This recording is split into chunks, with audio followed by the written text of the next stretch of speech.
नमस्कार दोस्तों, स्वागत है आपका हमारे चैनल पर। आज हम बात करने वाले हैं भारतीय संविधान के सबसे महत्वपूर्ण हिस्से मौलिक अधिकारों के बारे में। ये वही अधिकार हैं जो हर नागरिक को स्वतंत्रता, समानता और सम्मान के साथ जीने की ताकत देते हैं। इनका उद्देश्य है हमारी आजादी की सुरक्षा और देश में न्याय, भाईचारा और समान अवसर सुनिश्चित करना। तो चलिए शुरू करते हैं इस ज्ञान यात्रा को और जानते हैं हमारे अधिकार। सबसे पहले हम इस बात पर चर्चा करेंगे कि हमारे संविधान निर्माताओं ने हमें ये अधिकार क्यों दिए और हमने इनका विचार कहां से लिया।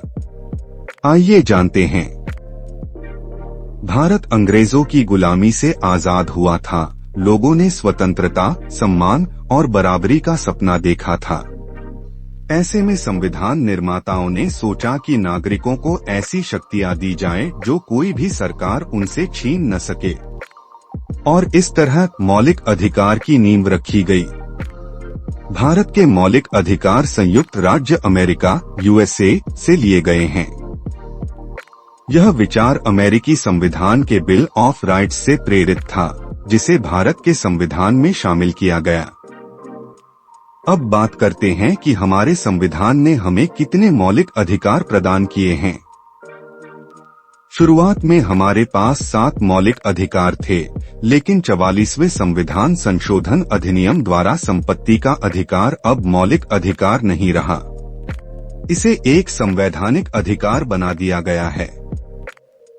इसलिए वर्तमान में हमारे पास 6 मौलिक अधिकार हैं। आइए जानते हैं ये 6 मौलिक अधिकार कौन से हैं।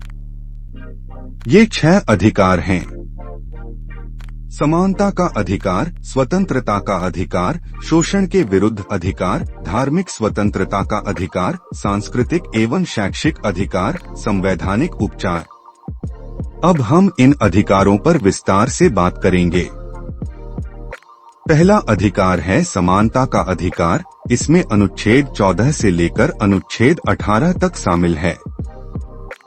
आइए प्रत्येक अनुच्छेद के बारे में एक-एक करके बात करें। बात करते हैं अनुच्छेद 14। ये हम लोगों को समानता का अधिकार देता है। वही अनुच्छेद 15 बात करता है कि जाति, धर्म, लिंग, वंश और निवास स्थान के आधार पर लोगों के बीच कोई भेदभाव नहीं किया जाएगा। अनुच्छेद 16 में अवसर की समानता की बात की गई है। इसका मतलब यह है कि सभी को रोजगार का समान अवसर मिलेगा। इसी के साथ अनुच्छेद 17 अस्पृश्यता के अंत की बात करता है। आखिर में अनुच्छेद 18 में उपाधियों के उन्मूलन की बात की गई है, केवल शैक्षिक और सैन्य उपाधियों को छोड़कर। अगला अधिकार स्वतंत्रता का अधिकार है। इसमें अनुच्छेद 19 से 22 तक शामिल हैं। आइए इन अनुच्छेदों के बारे में जानें।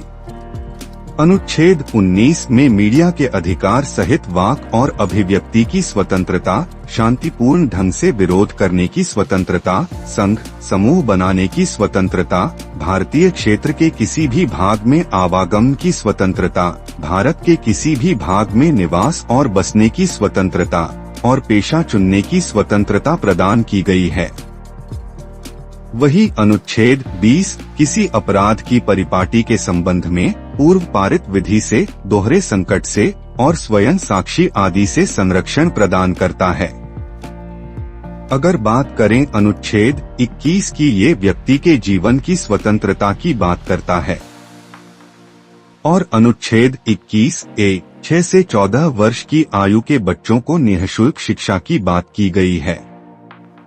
अंततः अनुच्छेद 22 गिरफ्तारी और नजरबंदी से संरक्षण प्रदान करता है।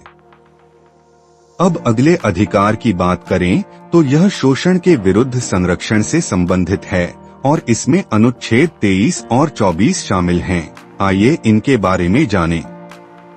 अगर हम बात करें अनुच्छेद 23 की, तो ये शोषण के विरुद्ध अधिकार प्रदान करता है। यह जबरन श्रम और मानव तस्करी पर प्रतिबंध लगाता है। और अनुच्छेद 24 बाल श्रम से संरक्षण प्रदान करता है। चलिए अब अगले अधिकार के बारे में बात करते हैं, जो है धार्मिक स्वतंत्रता का अधिकार, और इसमें अनुच्छेद 25 से 28 शामिल हैं। चलिए तो बात करते हैं इन अनुच्छेदों के बारे में। अनुच्छेद 25 हम लोगों को किसी भी धर्म को मानने का अधिकार प्रदान करता है। वही अनुच्छेद 26 धार्मिक मामलों का प्रबंधन करने का अधिकार देता है, और अनुच्छेद 27 धार्मिक कर न देने के अधिकार की बात करता है। आखिर में अनुच्छेद 28 विद्यालयों, विश्वविद्यालयों और शिक्षण संस्थानों में धार्मिक शिक्षा न देना की बात करता है, सिवाय इसके कि इसके लिए कोई विशिष्ट संस्थान बनाया गया हो। इन अधिकारों में से एक महत्वपूर्ण अधिकार सांस्कृतिक और शैक्षिक अधिकार है, और इसमें अनुच्छेद 29 और 30 शामिल हैं। आइए इन अनुच्छेदों के बारे में जानते हैं। अनुच्छेद 29 इसमें सांस्कृतिक अधिकारों की बात की गई है, और अनुच्छेद 30 अल्पसंख्यकों के सांस्कृतिक और शैक्षिक अधिकार की बात करता है। इन अधिकारों में से सबसे महत्वपूर्ण अधिकार संवैधानिक उपचार का अधिकार है, और इसमें अनुच्छेद 32 शामिल हैं। डॉ. भीमराव अंबेडकर ने कहा था कि संवैधानिक उपचार संविधान का हृदय और आत्मा है। आइए इसके बारे में जानते हैं। ये सर्वोच्च न्यायालय को रिट जारी करने की शक्ति प्रदान करता है। सर्वोच्च न्यायालय 5 प्रकार की रिट जारी कर सकता है।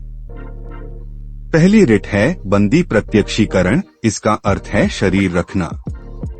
यह तब जारी किया जाता है जब किसी को अवैध रूप से हिरासत में लिया गया है। दूसरी रिट है परमादेश। इसका अर्थ है आदेश। यह तब जारी किया जाता है जब सरकारी अधिकारी अपने कर्तव्यों का पालन नहीं करते हैं। तीसरी रिट है निषेध। यह तब जारी किया जाता है जब अधीनस्थ न्यायालय अधिकार क्षेत्र का विस्तार करता है। चौथी रिट है उत्प्रेषण। यह निचले या उच्च न्यायालय और न्यायाधिकरणों के आदेश को रद्द करने के लिए जारी किया जाता है। और पांचवी रिट है अधिकार परीक्षा। किस प्राधिकारी द्वारा? सर्वोच्च न्यायालय यह तब जारी करता है जब कोई व्यक्ति किसी सार्वजनिक पद पर अवैध रूप से कब्जा करता है और उसके पास उस पद पर रहने का कोई वैध अधिकार नहीं है। ये थे हमारे मौलिक अधिकार, जो हमें आजादी, न्याय और अपनी पहचान का हक देते हैं। लेकिन याद रखिए, अधिकार तभी मजबूत होते हैं जब हम अपनी जिम्मेदारियों को भी पूरा करते हैं। तो आइए अपने अधिकार जानें और हर नागरिक के अधिकारों का सम्मान करें।